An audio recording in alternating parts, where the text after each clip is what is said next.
Everyone, good morning. তো দেখতেই পাচ্ছ দুজনেই সকাল সকাল রেডি হয়ে গেছি। গুড মর্নিং যেহেতু বলেছি তাই সকালই। তো সকাল সকাল রেডি হয়ে পড়েছি। তো এখন বেরোচ্ছি হচ্ছে এনজেপির উদ্দেশ্যে। তো চলো আবার ট্রেনে যেতে যেতে দেখা হচ্ছে। আর আমরা সকাল সকাল ঠাকুরকে প্রণাম করে বেরিয়ে পড়লাম।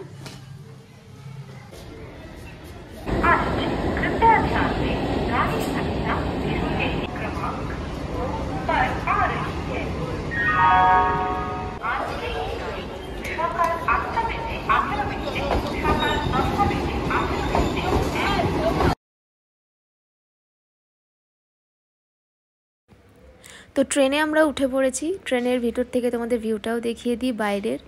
মানে এত সুন্দর লাগছিল কি বলবো। তাই দুজনে ফেসটাও একবার দেখিয়ে নিলাম। তারপর নিয়ে নিলাম গরম গরম চা, কারণ চা ছাড়া তো ঠিক জমে না শীতকালের দিনে। তো চায়ে ফার্স্টে একটু মনটা খারাপ হলো যে এইরকম টি ব্যাগ দিয়ে চা আমার ঠিক পছন্দ নয়, কিন্তু তবুও কি করব, খেতে তো হবে। তাই জানলা দিয়ে তাকিয়ে তাকিয়ে কী যে ভাবছিলাম, না পোজ মারছিলাম সেটাও জানি না। তো তারপর এই যে যেতে যেতে অনেক দূর গিয়ে ফারাক্কা ব্রিজের কাছে আবার চলে এসেছি। তো ফারাক্কা ব্রিজটা মানে প্রত্যেকবারই যখন এদিকে পেরিয়ে যাই অসাধারণ লাগে। তারপর ট্রেনে অনেক কিছু বকবকের পালা চলছিল। আমি তখন জেগেছিলাম না, যদিও আমি কখন যে ঘুমিয়ে পড়েছি, আসলে সারা রাত ঘুম নেই। আর আমি ঘুমিয়ে পড়েছি সেইটাকেও ওনাকে মুখটা আমার নিতে হবে।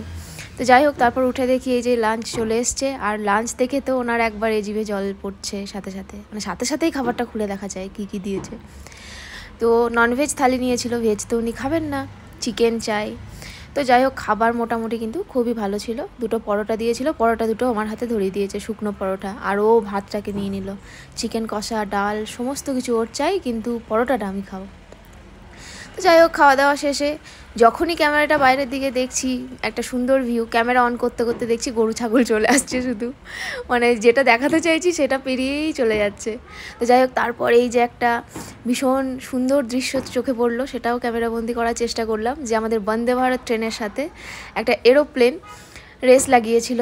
তো যাচ্ছি সবাই একসাথেই চললাম। আমার মনে হচ্ছে আমরাই আগে ঢুকবো, প্লেনটা পারবে না। তো তারপর দেখলাম মেঘের মধ্যে দিয়ে উনি স্পিড বাড়িয়ে আবার কোথায় চলে গেলেন। তো সাথেই ভাবলাম বাগডোগরা স্টেশন আছে সামনেই, পাশাপাশি একসাথেই হয়তো নামবো, কিন্তু না। তারপর আস্তে আস্তে উনি হাওয়ায় মিলিয়ে গেলেন, আমরাই পিছু পড়ে গেলাম। শেষে বন্দে ভারত 1 ঘন্টা লেট করে দিল। তো যাই হোক, এই যে স্টেশনে নেমে পড়েছি এনজেপিতে, কিন্তু সে তো নেমে আর এক কাণ্ড ভীষণ বড়, সেটা পরে লাস্টের ভিডিওতে শেয়ার করব। তো যাই হোক, গাড়ি পেয়ে গেছি, গাড়িতে চেপে আমরা এখন যাচ্ছি গ্যাংটকের উদ্দেশ্যে। যেতে যেতে এই যে সেই তিস্তার রূপ দেখতে পাচ্ছি এখন কত শান্ত, কিন্তু সামনের অক্টোবরেই একদম এত ভয়াবহ রূপ ধারণ করেছিল যে আমরা সবাই জানি সেই বিষয়টা। তো খুবই খারাপ লাগছিল দেখতে, পরিস্থিতি খুবই খারাপ ওই দিকের এখনও রাস্তাঘাটের। তো যেহেতু রাস্তাগুলো সমস্ত কিছু ভেঙে গেছিলো, আবার নতুন করে সমস্ত তৈরি হচ্ছে, যার জন্য অনেক টাইম লেগে যাচ্ছে মানে গ্যাংটক পৌঁছাতে। যেতে যেতে আমাদের রাত 9:30 হয়ে যায় পৌঁছাতে। তো এই যে নাইটের ভিউ কিন্তু খুবই ভালো লাগছিল, তার সাথে একটু ভয়ও লাগছিল, যেহেতু রাতে কোনো দিন পাহাড়ে উঠিনি এইভাবে। তো আমাদের ড্রাইভার দাদা খুবই ভালো ছিল, সমানে আমাদেরকে এন্টারটেন করে চলেছিল, যে ভাবিজি এই ভাবিজি ওই। আর এই যে সামনে গাড়ি চললো, আর তার সাথে 3বার জ্যামে ফেসেছি, যেটা এর আগে কখনো হয়নি, মানে এর আগের বার হয়নি। আর এই যে জঙ্গল পেরোচ্ছি মনে হচ্ছে কখনো কখনো। আর এই যে নতুন টানেলটা, এটা কিন্তু পুরোনোটা নয়, ছোটোটা নয়, এটা অনেকটা বড় টানেল। তো এটা আমরা যখন 2022-এ আসি গ্যাংটক, তখন দেখেছিলাম যে তৈরি হচ্ছে, এখন এর মধ্যে দিয়েই আমরা পেরোচ্ছি। তো যাই হোক, শেষমেশ এসে পৌঁছালাম হোটেলে। হোটেল বুক না করে এসেও যে এত সুন্দর একটা ভিউ হোটেল পাবো সেটা আমরা ভাবিনি। আমরা আছি হোটেল মাজংয়ে। তো এই যে যেখান থেকে একদম জানলা থেকে I love Gangtok and Mall Road দুটোই দেখা যাচ্ছে, আর তার সাথে দেখা যাচ্ছে মানে পাহাড়েরও ভিউ। ওই যে সামনে দেখতে পাচ্ছ, সকাল থেকে আরও বেটার হবে, খুবই ভালো হয়েছে হোটেল আমাদের। তো তারপর এই যে চা চলে এসছে, গরম গরম চা অর্ডার করেছি, কারণ চা ছাড়া তো জমবে না, মানে ঠান্ডায় পুরো ফ্রিজ হয়ে গেছিলাম।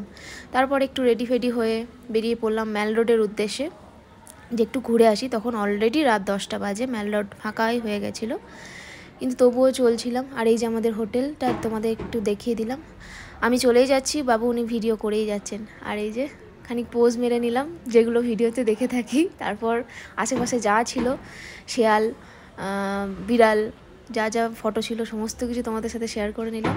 শেষে রাত 10:30টায় দেখছি একটা কাকু মোমো বিক্রি করছে, তো দেখে আর থাকতে পারলাম না, নিয়েই ফেললাম মোমো। আনলাম ভাত আমি খাবো না, আমি মোমোই খাবো আজকে।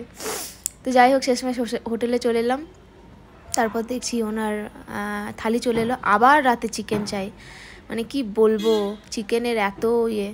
তো যাই হোক, খাবারও খুবই ভালো ছিল, একদম পুরো বাঙালি থালি, আর পুরো অল্প তেলের রান্না, বোঝা গেল মানে ঘরোয়া রান্না।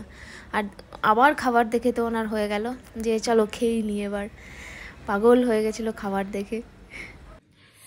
প্রচুর টায়ার্ড আজকে, প্রচুর, মানে এতটা জার্নি, মানে জাস্ট আগেরবার যখন এসেছিলাম হয়তো এতটা হয়নি, মানে এবারে যা যা ফেস করেছি আসার পথে। তো যাই হোক, সব কিছু তোমাদের সাথে পরে ফেস করব। তো শর্টকাট মানে শর্টে যদি বলি, তো সেটা হচ্ছে যে প্রথমত কালকে রাতের ট্রেন ছিল কাঞ্চনকন্যা এক্সপ্রেস, তো দুর্ভাগ্যবশত ওয়েটিং লিস্টে ছিল, টিকিট ক্যান্সেল হয়ে যায়। বেরোনোর 1 ঘন্টা আগে জানতে পারি ট্রেন ক্যান্সেল। ট্রেন ক্যান্সেল না, মানে আমাদের টিকিটটা ক্যান্সেল হয়ে গেছে। দেন তাড়াতাড়ি, মানে যেহেতু রিটার্ন টিকিট হয়ে গেছে, সেহেতু বন্দে ভারতের সিট অ্যাভেলেবেল ছিল, ওই জন্য বন্দে ভারতে সকালে টিকিট করাই। তো বন্দে ভারতে এলাম, ট্রেনের সফর খুবই ভালো ছিল, কিন্তু ট্রেনটা 1 ঘন্টা মতো লেট প্রায় করেছে আজকে এনজেপি ঢোকাতে।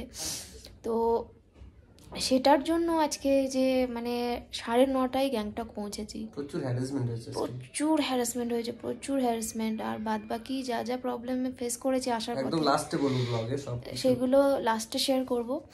তো এখন দেখতে থাকো ব্লগটা, আর আজকের ব্লগটা এখানেই এন্ড করছি। তো শেয়ার করব খুব তাড়াতাড়ি তোমাদের সাথে নেক্সট দিনের ব্লগ। তো আশা করছি কালকে কোথাও বেরোতে পারবো না, কারণ ঢুকতে যেহেতু রাত 9:30 হয়ে গেছে। আবার যদি বেরোই কালকে কোথাও, তো সেই সকাল সকাল উঠে গাড়ি ধরার একটা ইয়ে থাকবে, যার জন্য কালকে আর বেরোচ্ছি না। কালকে গ্যাংটকেই থাকবো, ম্যাল রোডে ঘোরাঘুরি করব, হোটেলে রেস্ট করব, এটুকুই প্ল্যান আপাতত এখন আছে। তো দেখা যাক কতদূর কী হয়। তো ঠিক আছে, চলো টাটা, গুড নাইট আজকের মতো। নাকি টাটা, গুড নাইট, টাটা। আমি মোটামুটি পেট ভর্তি, আর কিছু খাবো না, ওর জন্য বললাম একটা থালি অর্ডার দাও, কারণ একটু আগেই ম্যাল রোডে গেছিলাম, নিচেই যেহেতু তো হোটেল থেকে নেমেই মোমো বিক্রি করছিল, কফি টফি ছিল, হোটেলে এসেও চাটা খেয়েছি। তো আর পেটে একদম খিদে নেই, এবার শুধু মনে হচ্ছে মানে বিছানাতে শুতে হবে আর কি। ঘুম কখন আসবে জানি না, কারণ এত জার্নি হয়েছে, ঘুম আসাটা একটু চাপেরই। তো যাই হোক, চলো টাটা আজকের মতো। আর এখন এখানে 11 ডিগ্রি চলছে মনে হয়, তো ঠান্ডা ভালোই আছে, কিন্তু কি জানি না সহ্য হয়ে গেছে। মানে আমাদের ওই সাইডে ঠান্ডার মতো না যে বেরোতে পারছি না, এরকমটা না, মানে ঠান্ডার মধ্যেও মনে হচ্ছে বেরিয়ে যাই। তো ঠিক আছে, চলো আর বেশি বাড়াচ্ছি না ব্লগটা, টাটা।